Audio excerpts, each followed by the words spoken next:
Hello, everybody. I thank you so much for coming to my launch party, virtual launch party. I'm gonna add Nina, or Nina's gonna add me here in just a second. Yay, Nina. There she is.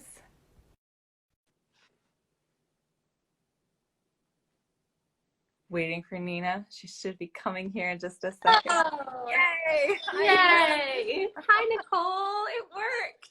It did. It worked. It's so good to All see right. I am so happy to be here with you, Nicole, for your launch party. I wish so much, all of you watching, I'm sure that you share this with me. I wish so much that Nicole could have a big, raucous, packed with former students and friends and family launch party in a store right now. For this amazing novel that has just entered the world today. But of course, that's not possible right now. And so the next best thing for me, at least, is to be able to be here with you. I'm in my San Francisco living room, and where are you? You're not in the borough. You're in I your am dining in the borough. You are in Yep. the borough. Different view.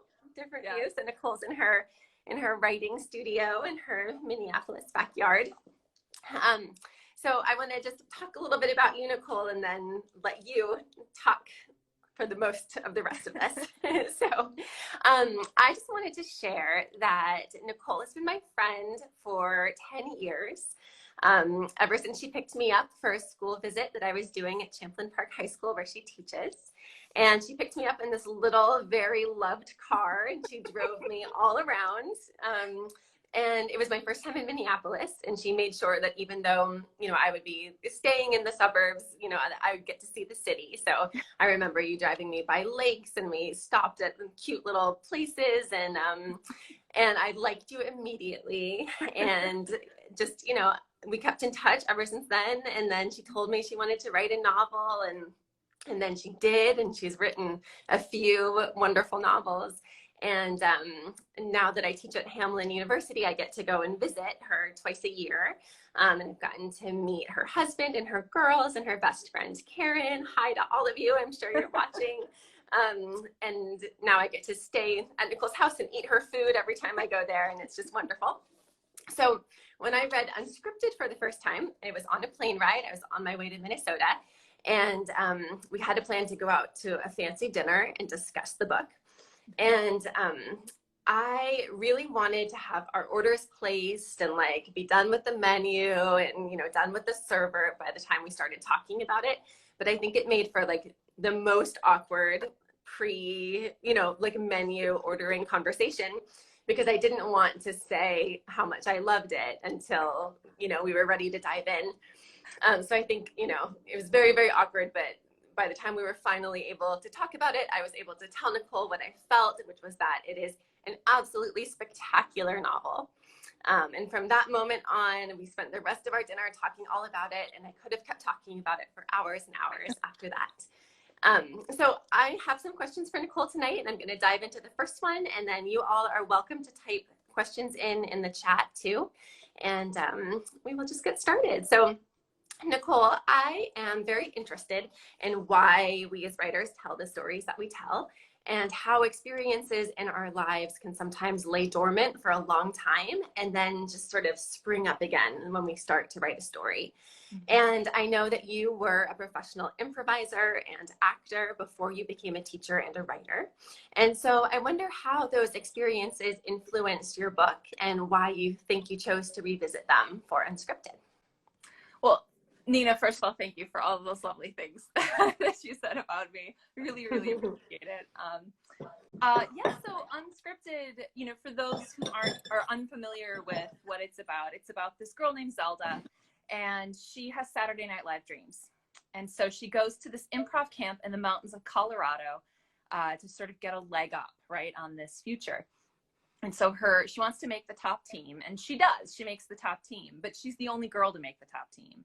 And then it turns out she's the only girl to make the top team in 15 years.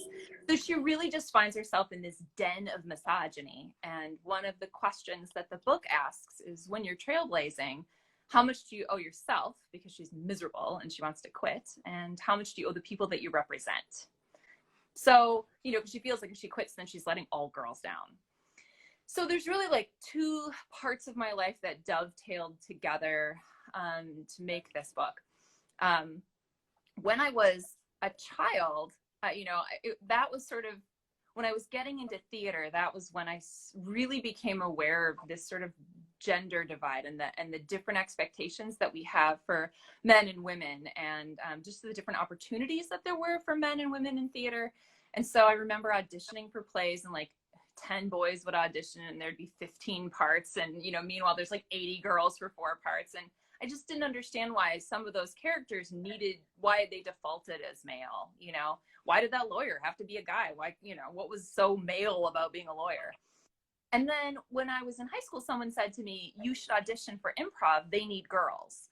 And so this was, I didn't understand it at the time, but like later on, I realized this was this really subtle way of telling me that women in comedy are not a natural match.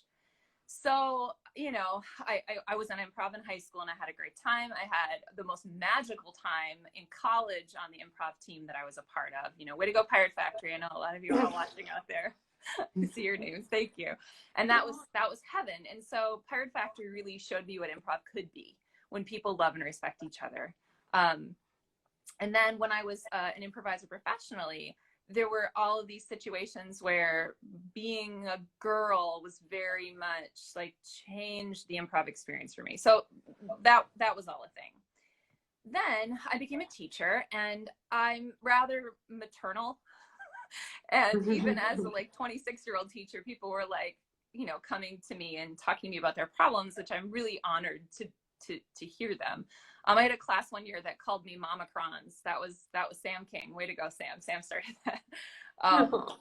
So I had this slew of girls that were coming to me and talking to me about their boyfriends, and they were in emotionally abusive relationships. They were saying things to me like, he just doesn't want me to hang out with my friends anymore, but it's really great when it's just the two of us. Or we had a huge fight, and I know it's not the first huge fight, but he apologized and said it'll never happen again. And I would say, like, you are in an emotionally abusive relationship. And they were like, oh, no. That happens to other people. I'm smart. That sort of thing doesn't happen to me.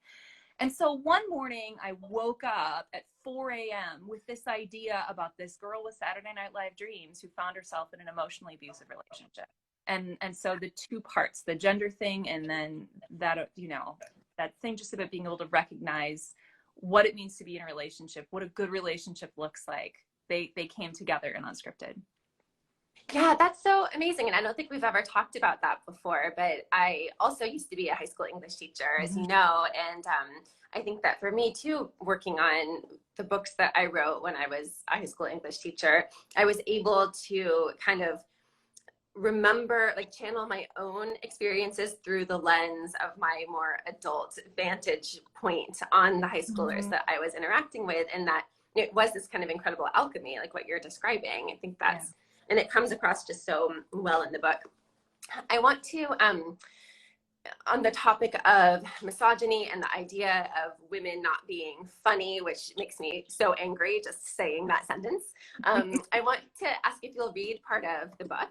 And specifically the audition scene that starts on the very bottom of page 61.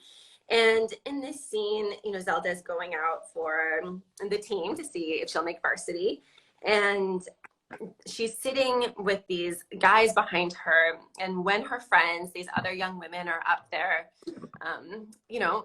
improvising and auditioning, these guys behind her are saying really horrible things about them and things along the lines of how girls can't be funny. And so I was wondering if you could read for us, from maybe his friend chuckled and whispered back, what did you expect? And until the rest of that scene.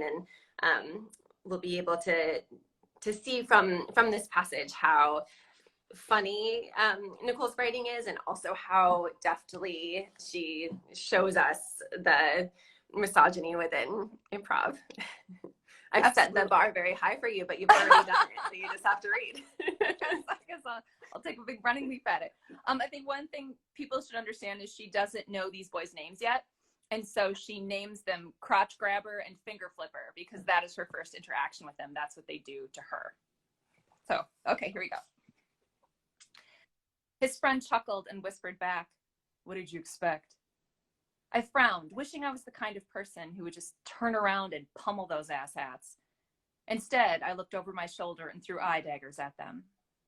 Peering out from under their baseball caps, the one with the gap in his front teeth grabbed his crotch, and the one with the close-set eyes glared back and flipped me off.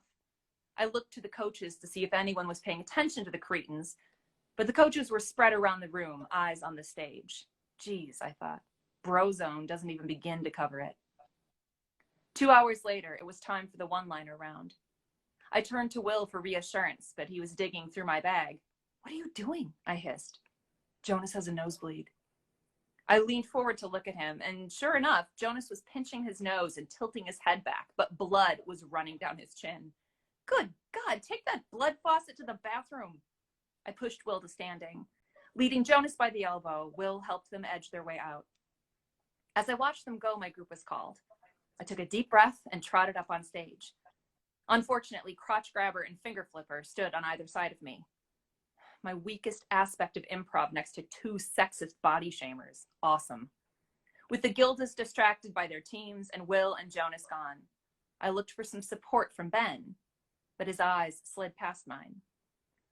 Last round, Ben said, looking at his clipboard. Most high schoolers don't play this game because it involves a bar-going culture, but I think you can handle it. It's called 185. We play it, Hannah and Paloma's group shouted. You do?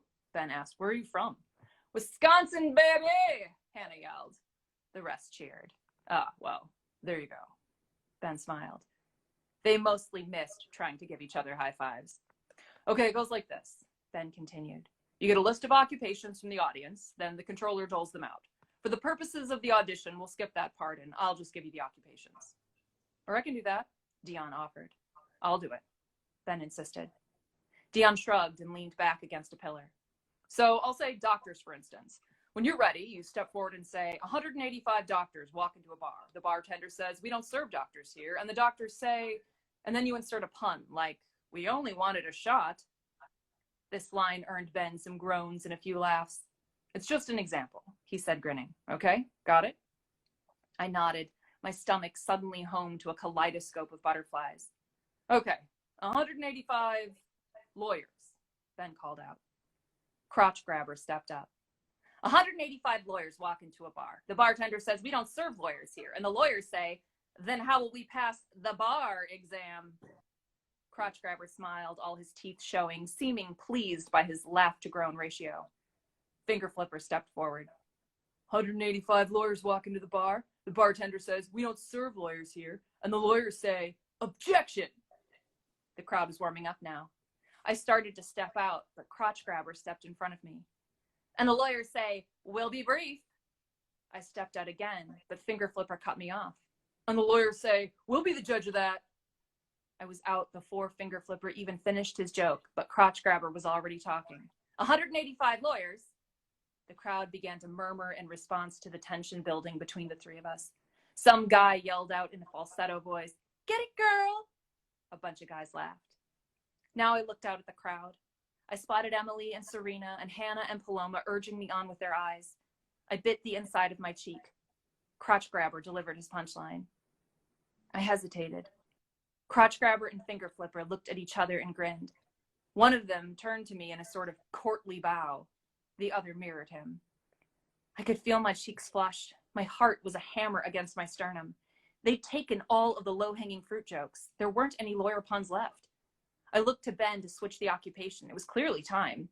Roger leaned over to Ben, probably to tell him the same thing. But Ben shook his head. He glanced up at me like we were strangers. He clicked his pen and waited. I stepped forward. The crowd cheered. I searched for Will, but he and Jonas hadn't returned yet. 185 lawyers walk into a bar, I began. Jen, our coach back home, tells us anything can sound like a joke if you sell it like it's a joke. I increased my volume. The bartender says, I racked my brain for lawyer puns. Defendant, prosecutor, bailiff. We don't serve lawyers here. Opening statement, verdict. And the lawyers say, my brain popped. It was empty. Totally empty. I backed up. And the lawyers say, the girls aren't funny. Crotch Grabber muttered, only loud enough for everyone on stage to hear. The performer snickered. I shuddered an exhale, but with my full voice boomed, the lawyers say, we'd like a lawyer because we're going to sue you. Next came the last sound any improviser wants to hear. Polite applause. The scene was called, and I was furious. Furious at Ben, at those asshats, and at the three other guys who didn't step forward at all. And mostly at myself for going blank up there. I couldn't just walk out of the lodge even though I wanted to. Then they'd win. I sat carefully in my folding chair. Will and Jonas were still gone, and assuming they'd stopped Jonas's nosebleed, were probably making out somewhere. Serena and Emily were in the next group. Crotch Grabber and Finger Flipper didn't say anything to me as they took their seats. They didn't have to. They knew they were in my head. Oh, thank you, Nicole.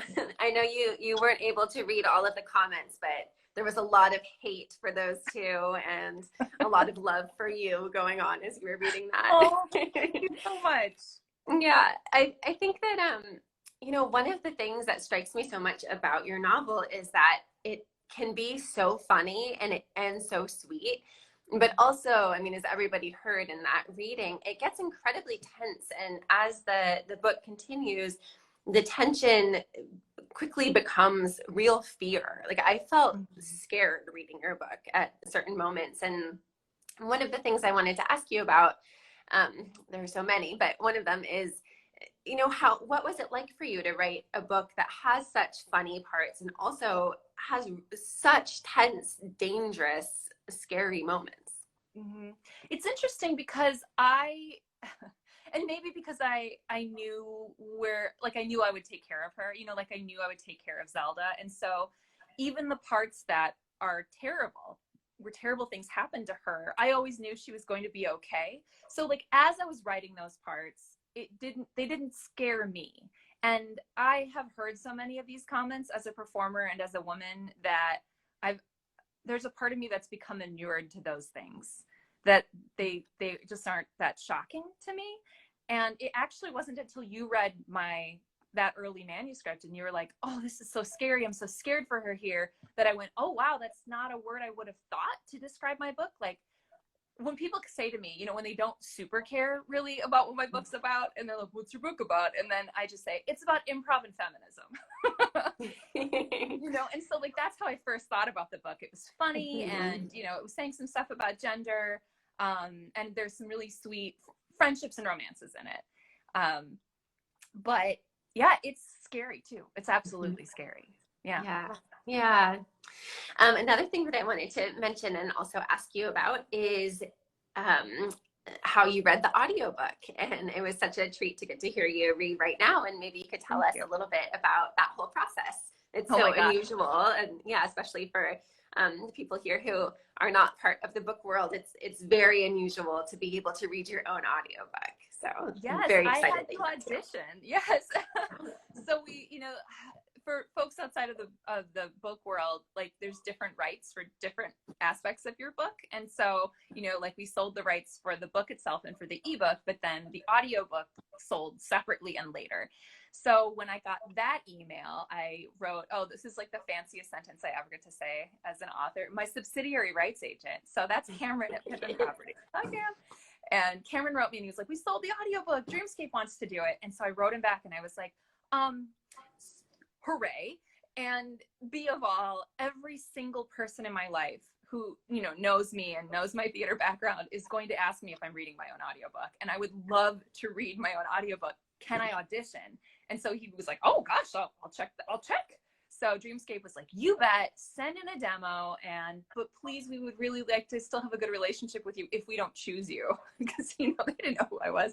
And I was like, yeah, absolutely. So my friend Chris Bolden, I'm sure you're there. Hi, Chris. Helped me record a demo, and then we sent it to Dreamscape, and then that was like October, and then months and months and months went by because that is publishing. And then in February, I went to New York and I got to meet Maggie, my editor. Hi, Maggie, and everybody at Abrams. And then I popped by Pippin too to say hi. I walk in the door and Cameron's like, hey, congratulations, you got the audiobook. And so it was so fun to get the news right there. And so then Allison McGee, who is a Minneapolis writer, recommended Jim Schnobrook over at Audio Ruckus. And so I went in for 2 days, 2 8-hour days, and I recorded the audiobook. Oh, and Julia Whalen, who's my absolute favorite audiobook narrator. I will just listen to audiobooks because she's narrated them. I emailed her and I was like, this is, we're not friends, but do you have any advice for me? And I tell you what, just everyone has been so incredibly generous and giving. And she wrote me this huge email and told me all these things that I should keep in mind. So I highlighted all the different characters. And I have to do 33 different voices on the audiobook. Wow. And because it's an improv, there's people doing improv characters. Some of those characters were also doing voices. So I would be Zelda being Agnes Ruffles, and so it was a wild challenge. I went home and couldn't speak to anyone and just was prostrate on the ground, but I loved it. Just loved it. So the audiobook is out today too, and you can get it on Libro, or you can get it on Audible, or you can get CDs if you'd like CDs. But yeah, it was just absolute joy to do. I am so excited to listen to the audiobook. I can't wait. I'm going to download it as soon as we're done with this. Thank you. I wanted to say for people who weren't here in the beginning, if you have questions, go ahead and type them into the comments and Nicole will answer them. And we have a first one. Oh, wait, actually, I wanted one more thing before we turn it to other questions. And that was, so as a teacher, you give feedback to your students about their writing. And I was wondering what it was like being in their shoes again, because I know that you use some of your students and former students as beta readers, and they gave you feedback on your manuscript. So what was it like taking critique from your students? It was magical and vulnerable and petrifying, because I'm a teacher of writing, right? That's a lot of what I do. But it was really important to me that the book feel authentic to teen readers. And so I'm just so spoiled being surrounded by teenagers every day.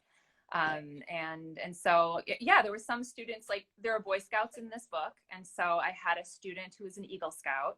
And so I asked Joe if he would be one of my beta readers. And so sometimes a student had something they knew more about than I did, and I would, ask them to read. And sometimes I just had very, people who were really enthusiastic about the whole process of me trying to find an agent. I was like, will you beta read for me? So after that whole process, I think it made me more empathetic as a teacher of writing again. I realized how important these are the parts you're doing well is. And I think just because I have so many students, I've had 43 students in one class. And so because of just the amount of work that I give feedback on, I tend to be a little perfunctory. And I've tried to kind of pull back on some of that and be celebrate this part. This is so great. Now here, let's look at these things. So it definitely, I was so honored. And it also taught me some things about being a writer, on both sides. Absolutely. Yeah, I think we can't ever give enough praise for the things that are good in a manuscript, right? I mean, whenever I look through, whenever somebody sends me their comments on mine, that's what I'm looking for first. It's just feeling did you like this? Did I do it right? And then if I have praise, then I'm very happy to tackle the difficult parts for too. Sure. Yeah, it sort of builds up. It fills up your cup, with all right. And then, some of it can be poured back out with the things you have to do. Totally. Absolutely. All right. Well, we have a question from Noelle. And what does she say here? I'm not sure what's braver, doing improv or teaching. That's such a good question. They're so similar in some ways, right? What do you think? Yeah, absolutely. How is improv or teaching? Improv, and yes. I mean, I will say that teaching is harder than improv, but teaching is improv. There's just more that you're doing, I think, as a teacher than you are doing as an improviser. Because you still have to trust your audience and you still have to trust your partners. You have to, I think about I used to just jab all the way through a class when I was trying to hold attention because I was so afraid of students, I don't know, turning to each other and starting to talk or something. And it just took me a while to trust them, to this was a give and take between us. But, I don't know, man. I think that if both of them, you can get really distracted by fear. And if you can set that fear aside and realize that like students want to succeed.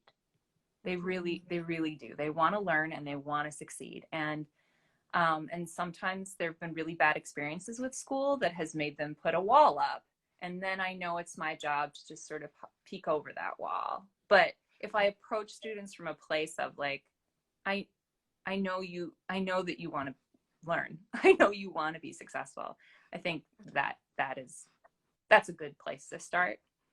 That's beautiful. I guess they're both hard things, but I don't know. They sort of are the same thing too. Yeah, no, that's so beautiful. I love that answer. All right. Alana K. Arnold. Hi, Alana. Asks, does being an improv actor mean you are better at drafting than revising? What acting skills correspond to revision? Am I better at well, boy, I think Christy Romo, who I know is watching, she could probably answer this question better than me because she is my critique partner and reads every word I write. I still think I'm a better reviser. Like, I'm definitely a planner. You know, I like some tent poles to know where I'm going, but I also change those things. But I think I panic. I'm just a little panicky about that first draft.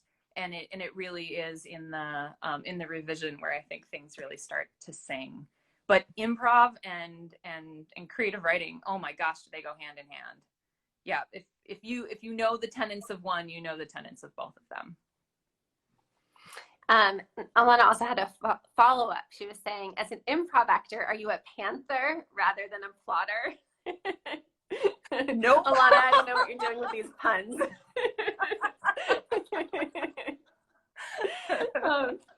All right, let's see. So Mara asks, how did the transition to becoming a full-time writer go for you? Hi, Mara. By the way, Mara's a former student. In fact, in my next book, I named the character after Mara. So this was a weird year. So for folks who don't know, I was on sabbatical this year from teaching. So I've taught the last 13 years at Champlain Park, and then the district, kindly gave me this year to focus on, sending my book forth into the world. And so it was very strange to go from my life being run by bells to like me sort of setting my own agenda. But I will say, like, I found Casey West almost immediately, and I know Casey's watching. Hi, Casey. And so Casey is another teacher who had a book launching this year, and so we found each other really quickly and wrote together most days. And then Drew Brockington, who is another person who has in the same agency and lives in Minneapolis. He and I write together a lot too, and so I just like couldn't be alone. I'm around 3,000 people every day, so it was like, what am I doing here by myself? So I found people, but I loved it. This has been a wonderful, wonderful year, but I miss my colleagues and I miss teenagers. I'll be really glad to be back together. And I think the pandemic has really added a level of like appreciating the being together. Absolutely. Absolutely. All right. So this is someone who definitely knows you because they call you Crons, but I don't know the handle. It's I see. This is Clamberty. Okay. Crons, did you have to kill your darlings while writing? Any scenes or characters you loved that you had to axe in the final draft, and how did that feel? I love how violent this question is. Not only kill your darlings, but axe. Well, Annalisa is a filmmaker, so she knows this well. She's a wonderful writer herself. Yes, so and those of you who had IB English with me in particular will find this delightful, but there was this scene where Zelda read a streetcar named Desire. and then my editor, Maggie, was like, so this scene feels like an English teacher wrote it. And I was like, guilty. I absolutely am that. And she was so right. I just like, we find lessons in books, right? So wouldn't it make sense that like Zelda would learn this lesson by reading a streetcar named Desire? So I had to kill that scene, and I did love that scene, but it was the correct choice. And that's the thing, man. Everything that Maggie told me, even if in the very like beginning moments, I was like, oh no, very swiftly, I was like, yes, always listen to Maggie. That is my mantra. I love it. That's great. That's wonderful. All right. Hi, Christy. Christy Romo asks, what aspect of writing is your jam, and what do you have to work more to put into a book? Hi, Christy. I love you.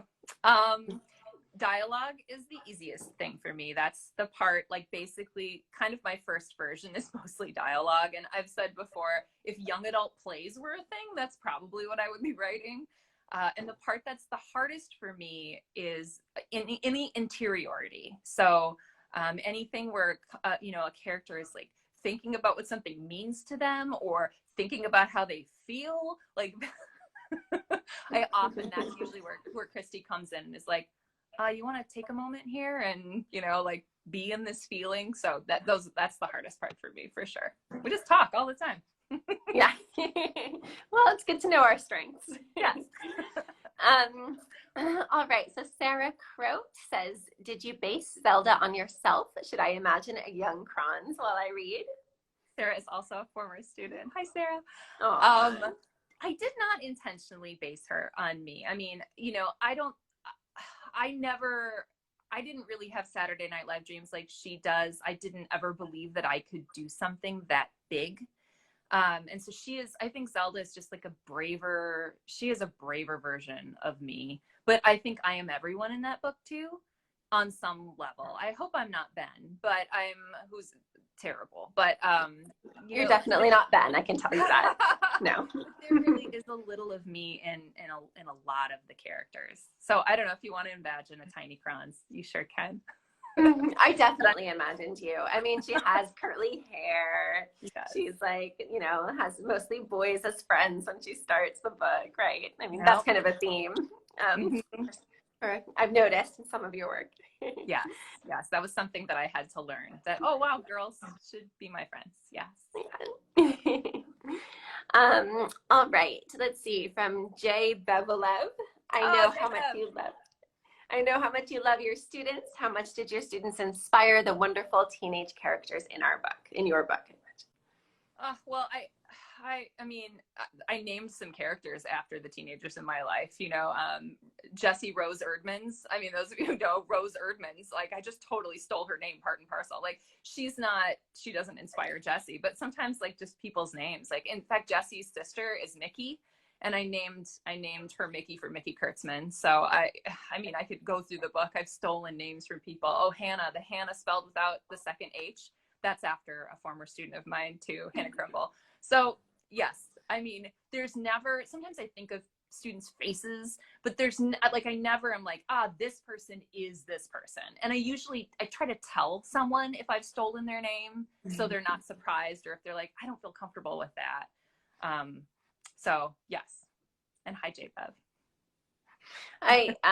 All of these people love you so much. There's so much I love you Kranz happening down here. It's so sweet. I know you'll get to rewatch it, so you'll get to see everybody's sweet comments that they're making. Thank you. Okay, let's see. Karen wants to know more about the audiobook taping and if you have a fun story to share. Is this a plant, Karen? I know that Karen probably knows everything about your audiobook taping. This is actually the mother of a former student. This is not. This is not the same Karen. Okay. Yes, different Karen. But, well, I will tell you a fun fact about audiobooks. Your mouth gets really tacky after a while. And so the industry secret is that you bring green apples with you. There is something magic about the acid in a green apple. And so just occasionally you just take an apple break and, you know, chomp a little bit and then off you go. And I also had 5 carafes of throat coat tea. And then just in between like stops, I would just like, you know, drink a lot of tea. Wow, that's so good to know about the apple. That would also come in handy for podcasting. I'm like, I'm gonna file that away. Yeah, file that away. Yeah. Yeah. Okay, so we have one here. Hughes is the last name, 94. Okay. Oh yeah, Seamus, great. Nicole, so obviously acting and creativity runs in your family. Do you feel like your parents fostered your creativity to allow you and your sisters to thrive? Oh, that's so sweet. That's such a sweet question. Yeah, for folks who don't know, my sister is Bethany Watson, who she was on the radio in the Twin Cities as Lena Svensson a long time ago, and then she was on the Dave Ryan in the Morning Show as Bethany Watson, and she's a wonderful actor and producer and filmmaker in her own right. And then our youngest sister is very creative in her own way too, but she prefers a more private life.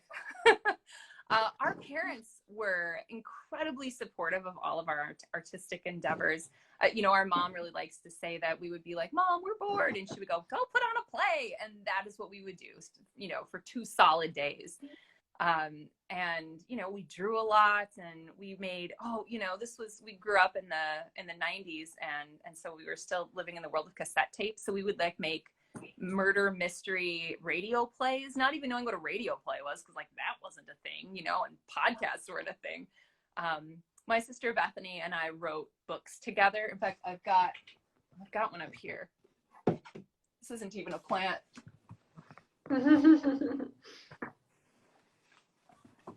But I keep this. Life at the Dipper Estate. Isn't that sweet? And the whole That thing is too cute. Typed on my oh my gosh. Yeah. Yep. That's so sweet. Because like neither of my parents have artistic jobs. My mother was a nurse and my dad was a financial aid counselor, but they were just both incredibly loving, supportive parents. And so it just, I guess that launched us to feel like we could be who we were. Yeah. That's so sweet. That's one time, Mom and Dad. All right. So A. Friedman 13 says, first of all, congrats. I was wondering how you deal and persevere when you get stuck with your writing, and when or Oop. I think Nina's gotten a little something went glitchy, but flipped out. Am I back? Yeah. Yep, you're back. Okay. So when I get stuck with my writing. Did you hear the question? Mm-hmm. So like when you feel stuck, how do you persevere? How do you get through kind of questioning your ability as a writer if you do that? I think that's a really good question, because it happens, and it happens to everyone.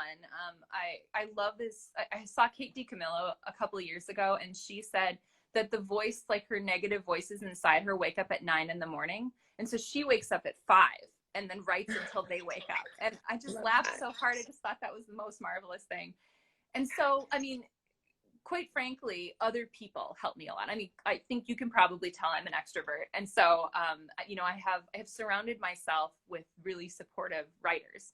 So when I'm like, Christy, I think I'm going to quit this because I'm terrible, then Christy takes my hand and is like, no, or like, Casey, I'm so worried about blah, blah, blah, and so other writers really help me stay grounded. But then quite frankly, moving my body. So if I'm like, this sucks, this is a terrible scene, this book is the worst book ever, I have to walk away, I go for a walk, or the last couple of years I've started running, and that has been a godsend.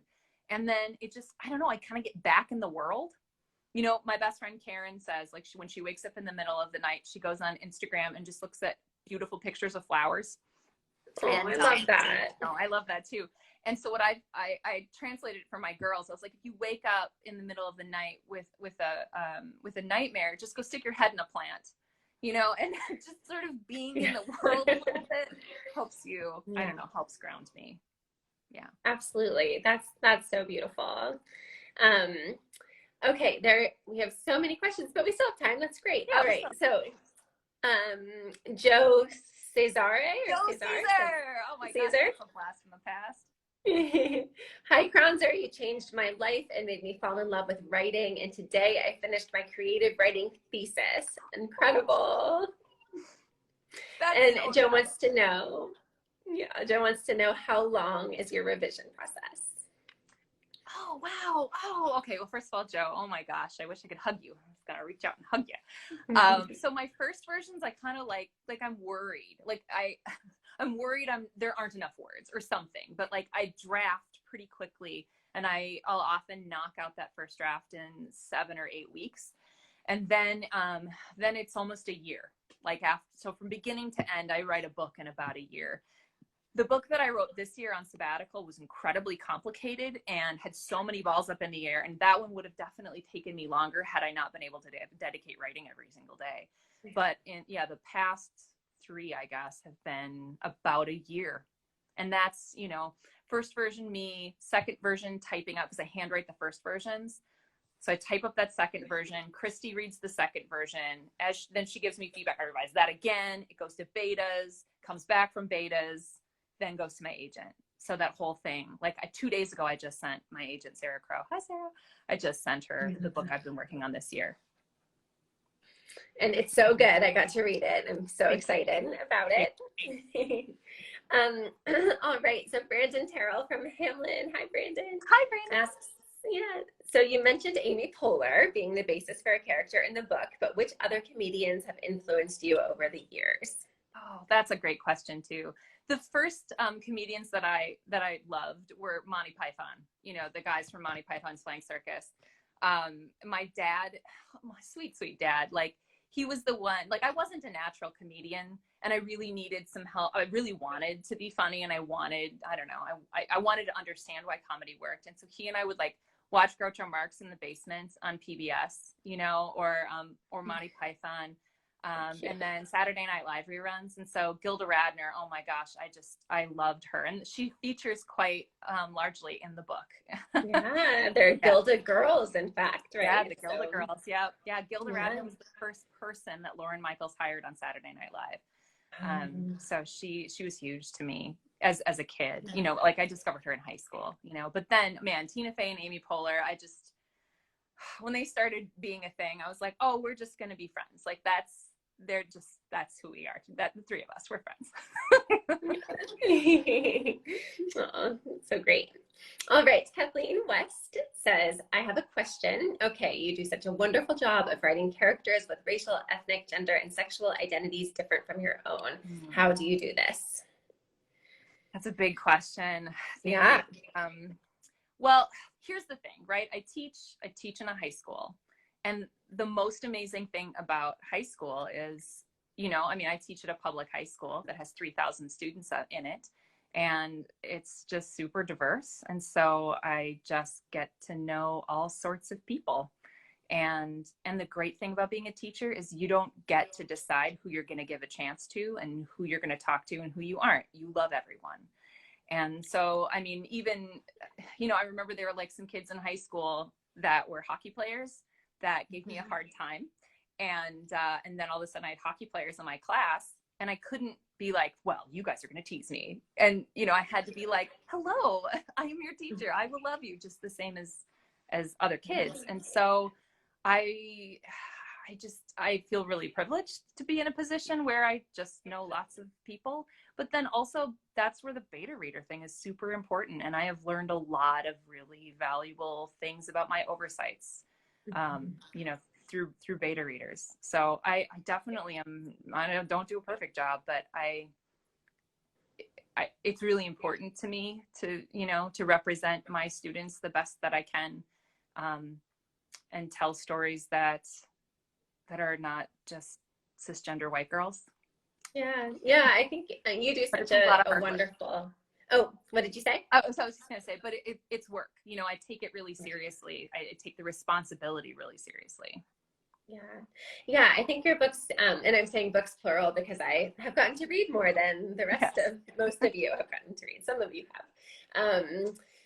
But you do such a wonderful job of, you know, kind of like, to use a, I don't know, crude way of saying it, like you're staying in your lane, and yet you're reflecting a beautiful, diverse world with all of the characters that you write about. And it's such a wonderful and elegant way of writing diverse books, and also leaving room for other writers with identities other than your own to tell their own stories. And so you just do such a wonderful job. And I also know just how seriously you take your feedback that you get from your beta readers, and how many you get, and how you approach everyone with such like openness to learning who they are. And it really comes through in your work.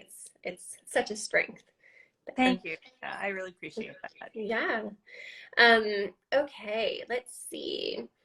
So Joe Clays says, where does a lot of your inspiration for characters come from? Oh, so first of all, Joe Clays, man, also blast from the past. So good to hear from you, Joe. I don't know. I think that, usually a protagonist and what the thing is that they need to learn comes first. So I was driving in the car on the way to Champlain Park a couple of years ago, and I was like, oh, a girl needs to learn how to be friends with girls. She needs to learn how to like being a girl. And that's the book I wrote after Unscripted. And so I knew that. And then I sort of surrounded her then with people who she needed for that story to be told.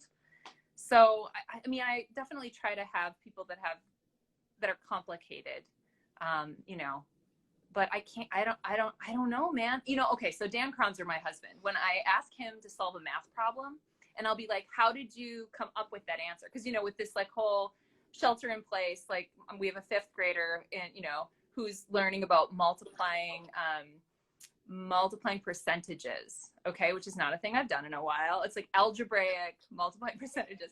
And so I like couldn't figure it out, and I went to Dan. I was like, what's the answer? And he was like 250. And I said, how did you get that? He said, I don't know, the numbers just float up in my head. And I like get so angry, you know, but I think that my version of the numbers float up in my head is like, I don't know characters. Yeah, that's good. They just come. That's lucky. Embrace it. Yeah, that's great. All right, so Roar Ranger says that audition scene and the self-doubting Zelda was experiencing is so relatable. What advice would you give Zelda and others when imposter syndrome creeps up? Oh my gosh, that's so hard. I mean, you know, you find your people and you circle up, right? Like that's the simple answer, is that the institutions that are in place that make us feel crazy, like the patriarchy, you know, like you know, whiteness and heteronormativity and all of these things, make those of us who don't have the dominant identity feel crazy in our feelings, and we're not at all. And so you find other people and you hang together, right? And so that's how we rise up. Yeah, that's beautiful. Ari Tyson, hi Ari, says, Nicole, what does the title Unscripted mean to you? Oh, that's lovely. Yes. Unscripted was a hard-fought title.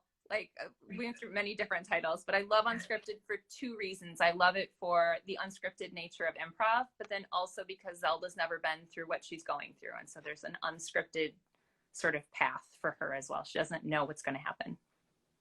Yeah.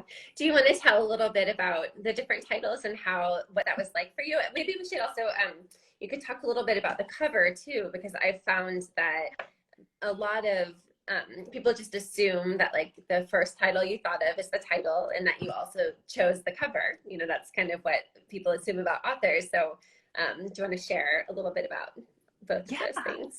So the first title was called Zelda because I just called it after the protagonist. But I knew that was never going to be the actual title, because I don't know if you know this video game called Zelda. Like it was just an impossible Google search, and we have to think about those things now. Yeah. And so I went through my stack of books. Like I just was like, okay, it can't be Zelda. So I was getting ready to query this book, and I was like looked at all the titles, and I saw Rainbow Rowell's book, Fangirl, and I was like, hey, that's okay. I'll just call my book Improv Girl. It's not, I hate it. It's not actually what it's going to be, but it does describe what the book is about. And I had been to a book signing with Elliot Schrafer, and I had asked him, like, how do you come up with your titles? He's like, I always come up with some like poetic, lyrical thing. And then my editor is like, it's going to be called The Rainforest Book.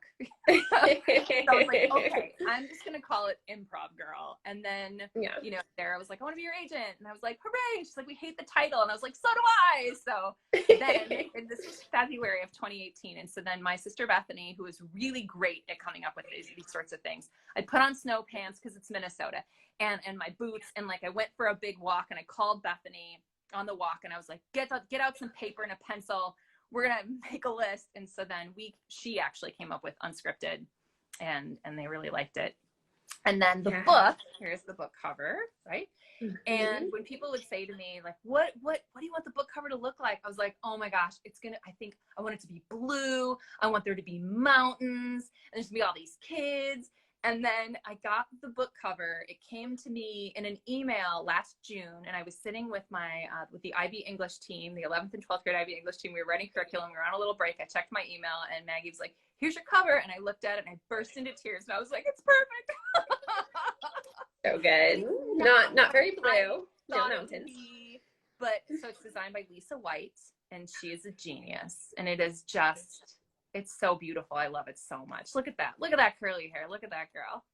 I love it. It's so good. And also, it's funny, just like looking at it right now after you read that scene with the boys like talking over her and obscuring her and they can't see her, like that really comes through so much here. But then also there's this strong girl behind there who just has to break through and be heard. It's really quite perfect. Thank you. Okay, so we only have time for one last question, which is so sad because there are a million questions here that we didn't get to. But, you know, Nicole has a great great newsletter. So I suggest that everybody subscribe to her newsletter, and maybe she will answer some of these questions in a future newsletter. Yes, I'm just giving you an assignment. Yes, all the questions that were not answered, I will turn out in a newsletter. So if you can just sign up on my website, NicoleKronzer.com. Yes, that would be great. Okay, so then let's see. Somebody asked if you have a favorite line from the book. So for our last question, I'll make this a little bit more expansive in case you can't think of a line. But like, is there a particular moment, line, paragraph, anything that you would like to close our celebration with? Oh my gosh. That's a big one. Putting you on the spot for the last question. Well, I will tell you, can I tell you my favorite joke in the whole book? Absolutely, that's perfect. So, early on in the book, Zelda and Ben are talking for the first time, and she's explaining how she got the name Zelda, that she was named after Zelda Fitzgerald. And, you know, and Ben's never heard of The Great Gatsby. He doesn't know who F. Scott Fitzgerald is. And so she's like feeling very like, you know, oh God, and I'm lecturing and I'm saying all these things. And so then to try to, I don't know, keep him interested, she's like, so who's Ben after? You know, like, is Ben a member of your family? And she's like, or are you named after Ben Franklin? And he's like, no, my dad just liked the name Ben, but, you know, I'll make something up. I'm named after Big Ben, that clock in England.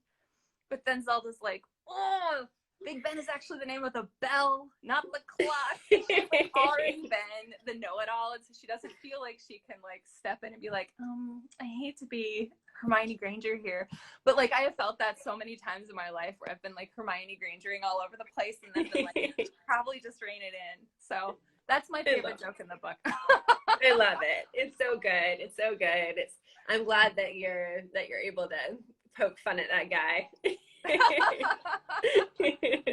He needs some poking fun of for sure. He does. He certainly does.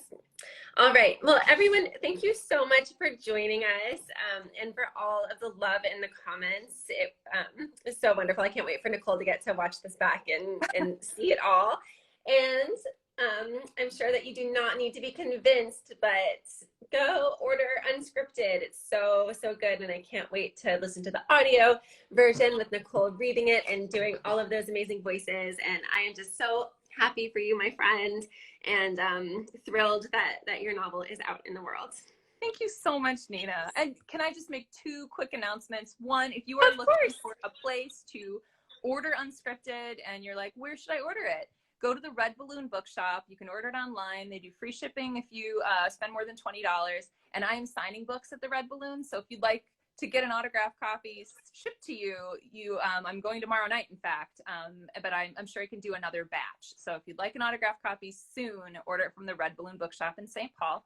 And then the second thing is I'm having sort of like a loosey-goosey party on Facebook Live this Saturday at 4 p.m. Central Time. Dan Kronzer will be there. I'm going to sing a song I used to sing in my sketch comedy days. I'll read another little section. We'll have more time for a Q&A there as well. So if you'd like to join me, I'd love to see you. And that's going to be on the time when it should have been my launch party at the Red Balloon. So 4 p.m. this Saturday, the 25th. That seems like a perfect way to spend that time. And again, everybody subscribe to Nicole's newsletter because it's so good, and then you won't ever miss any of her events and opportunities.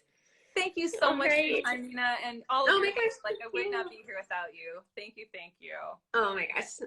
Bye, Nicole. So happy for you. Goodbye, everyone. Thanks for Bye, coming. everyone. Thank you so much.